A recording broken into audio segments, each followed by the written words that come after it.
네, 연이은 총격 사건으로 인해 미 전역에서는 또다시 총기 규제 강화 논란이 불거지고 있습니다. 강화해야 한다, 아직은 괜찮다 하는 의견이 정치권에서도 맞서고 있는데요. 당장 캘리포니아주 총기 소지법은 어떻게 되는지 알아봤습니다. 김경일 기자 스튜디오에 나와 있습니다. 김경일 기자, 라스베이거스에 이어 텍사스에서도 총기 난사 사건이 일어난 이후에 총기 소지 규제 목소리가 강화되고 있는데 먼저 트럼프 정부의 입장은 어떻습니까? 네, 트럼프 대통령은 총기 규제를 강화해야 한다는 목소리보단 구매자들의 정신 건강 문제를 좀 더 자세히 봐야 한다는 쪽으로 지금 얘기를 하고 있고요. 그래서 구매자들의 신원 조회를 더 강화해야 한다는 쪽으로 지금 얘기를 하고 있습니다.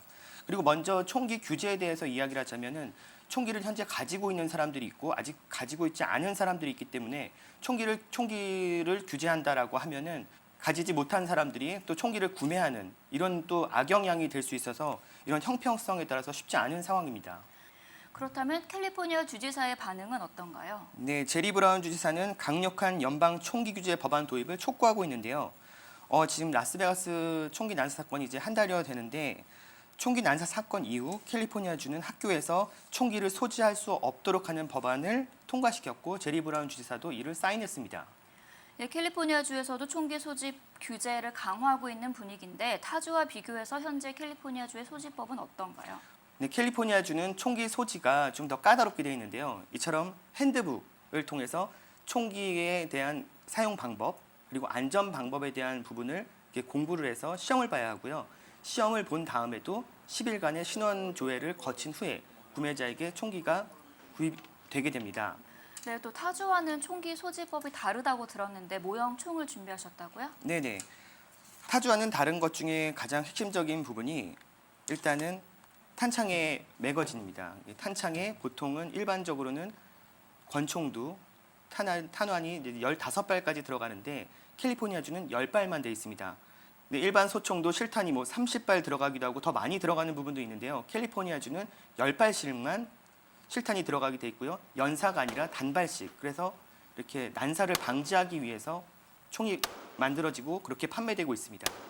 과정도 까다롭고 또 이런 절차도 되게 까다로운 것 같은데 그럼 합법적으로 이렇게 총기를 구매한 사람들은 어떻게 소지를 하게 됩니까? 일반적으로 LA 지역에서는 총기를 소지하면 안 됩니다. 보이지 않게 하더라도 만일에 경찰이 총기를 가지고 있는 것을 보게 되면 경찰은 바로 총기를 가지고 있는 사람들을 엎드리게 하고 그 자리에서 바로 체포하게 됩니다.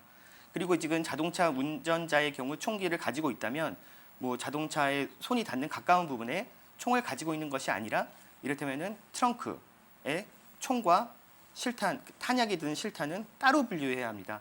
만일에 총 안에 실탄이 있는 탄창이 장전돼 있다면 이 또한 불법입니다. 이렇게 엄격하게 규제를 하고 있음에도 불구하고 총기로 인한 사망자가 계속 늘고 있다고 하는데 최근 이와 관련한 통계 자료가 발표된 게 있다고요? 네, 맞습니다. 지난해 전국에서 총기로 인한 사망자는 인구 10만 명당 12명으로 2015년 평균 11명보다 크게 늘어난 수치입니다. 총기 관련 사망자의 경우 보면은 자살이 60%, 그다음에 총기 살인이 36%로 그 뒤를 이었습니다. 또 이런 통계를 보면 지난해 캘리포니아주에서 총기 규제 강화 목소리가 일었을 때 오히려 총기와 탄약 사지기가 일어나는 등 악영향을 미쳤다는 보고서가 있었는데 그와 관련해서 좀 설명해 주시죠. 네, 캘리포니아주에서도 총기 소지를 규제하겠다라고 했을 때 사람들이 총이 없는 사람들은 그럼 나는 총 구입이 어려워지나 해서 무려 40% 이상이 총기 구매가 늘어나는 이런 또 어떻게 따지면 총기를 규제하려고 했는데 총기 판매량만 늘어나는 이런 현실적인 이 일도 있었습니다. 그 말을 정리해 보면 무조건 엄격하게 규제를 하는 것 이외에 또 별도로 정치적으로 사회적이나 정신적인 지원이 필요하다는 말씀이신 것 같은데요. 이를테면은 총기를 가지고 있거나 규제를 강화해야 한다, 안전 교육 이런 부분도 굉장히 중요하겠지만 이를테면 지금 빈부격차라든지 사회적인 좀 약자들이 이를테면 현실에 대해서 부정적인 생각을 갖고 이로 인해서 조금 다른 쪽에 분노가 폭발하는 이런 현상들이 자꾸 일어나고 있기 때문에 정부나 사회적으로 약자를 더 돌볼 수 있는 이런 시스템이 좀 더 대두돼야 되지 않나 이런 부분이 좀 더 많이 들고 있습니다. 네, 김경일 기자 수고하셨습니다. 이번 기회를 통해서 총기 규제법을 재정비하고 또 사회적인 약자를 좀 되돌아볼 수 있는 기회가 되었으면 합니다. 감사합니다.